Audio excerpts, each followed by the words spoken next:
wabarakatuh. Halo teman-teman semuanya, perkenalkan nama saya Dita Dwi Maharani dengan NIM 103240022 dari kelas HTNB Angkatan tahun 2024. Pada kesempatan kali ini, izinkan saya untuk melakukan sebuah review buku yang mana buku ini menurut saya sangat membantu ketika saya akan belajar dalam mata kuliah Kaidah Fikih. Buku yang akan kita review pada kali ini yakni buku dengan judul Kaidah-Kaidah Fikih karangan Dr. Haji Darmawan SHI MHI. Mengapa buku ini menurut saya sangat membantu? Dikarenakan di dalamnya terdapat materi-materi yang ada ketika saya belajar dalam mata kuliah Kaidah Fikih. Dan juga penjelasannya menurut saya cukup mudah difahami karena terdapat pengertiannya, lalu terdapat dasar hukumnya, mulai dari Al-Quran maupun dari hadis, dan juga terdapat kaidah cabangnya, dan bahkan terdapat contoh yang mana contoh-contoh tersebut bisa kita temui dalam kehidupan sehari-hari. Baik, selanjutnya kita akan membahas mengenai isi dari buku ini, yang mana secara garis besar itu terbagi menjadi 3 bagian secara umum.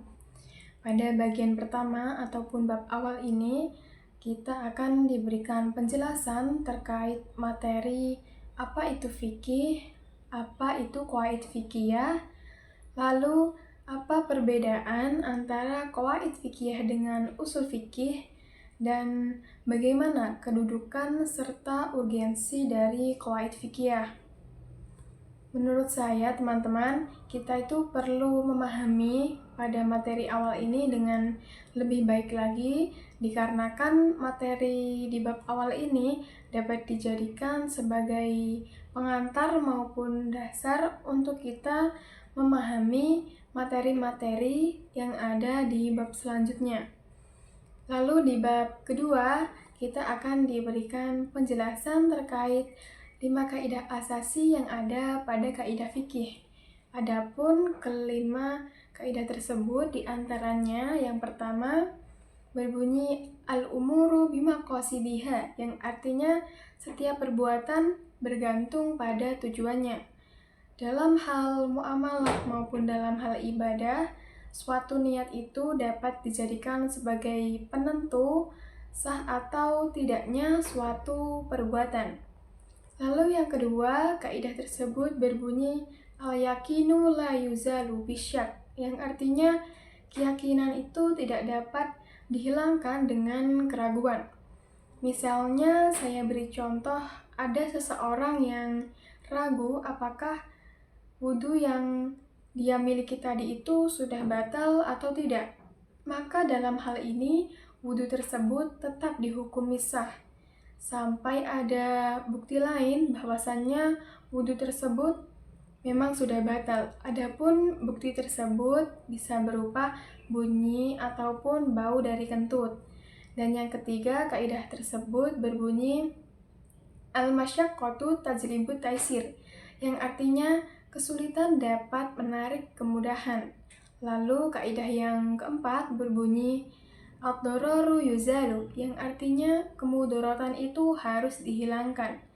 Dan adapun kaidah yang terakhir itu berbunyi al-'adatu muhakkamah, yang artinya adat kebiasaan dapat ditetapkan sebagai hukum. Nah, teman-teman, pada buku ini penjelasan mengenai kelima kaidah asasi tersebut tidak hanya ada pengertiannya saja, tetapi juga ada sumber dalilnya yang dapat diambil dari Al-Quran maupun hadis, juga ada cabang-cabang kaidahnya, dan yang terakhir terdapat contoh nyata pengaplikasian dari kaidah tersebut dalam kehidupan sehari-hari. Nah, kita berada pada bab terakhir, yakni bab 3 yang membahas mengenai 40 kaidah tambahan, yang mana dari masing-masing kaidah tersebut ada penjelasan, tidak hanya pengertiannya saja, tetapi juga ada sumber dalil serta contoh nyatanya. Baik, selanjutnya saya akan memberikan review lebih lanjut lagi mengenai kelebihan serta kekurangan dari buku ini menurut pandangan saya, teman-teman.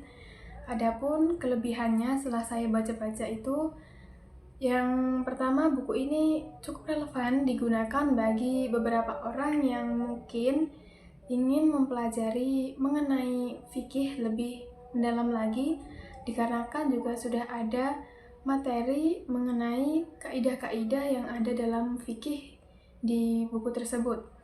Dan juga buku ini itu bisa digunakan sebagai referensi ataupun sumber belajar bagi mahasiswa yang sedang menempuh perkuliahan dan juga terdapat mata kuliah kaidah fikih seperti saya, sehingga buku ini itu cukup membantu ya teman-teman.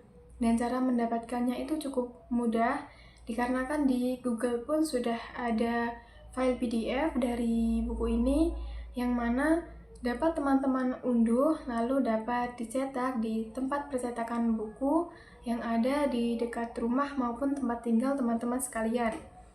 Adapun kekurangannya menurut saya di beberapa penjelasan di dalam materi di buku ini itu ada penjelasan yang masih menggunakan istilah-istilah yang ada di dalam bahasa Arab, sehingga kita perlu mengartikan ataupun mencari tahu lebih lanjut arti dari istilah-istilah tersebut agar kita bisa memahami materi yang sedang kita pelajari.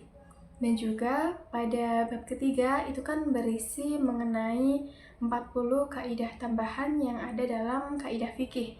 Nah, di dalam kaidah tersebut ada pada beberapa kaidah yang penjelasannya itu terkesan cukup singkat ya teman-teman.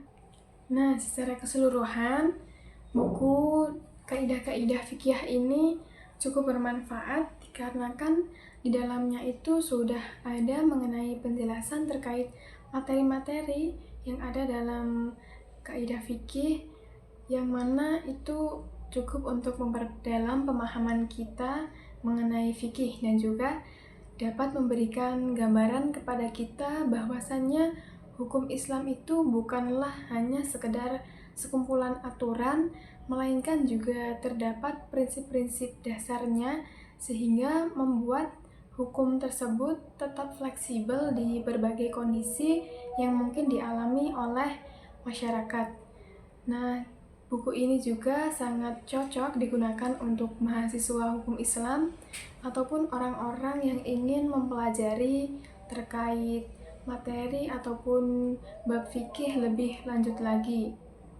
Mungkin sekian yang dapat saya sampaikan. Terima kasih kepada teman-teman sekalian yang sudah menonton. Bila ada kurang lebihnya dari saya mohon maaf sebesar-besarnya. Wassalamualaikum warahmatullahi wabarakatuh.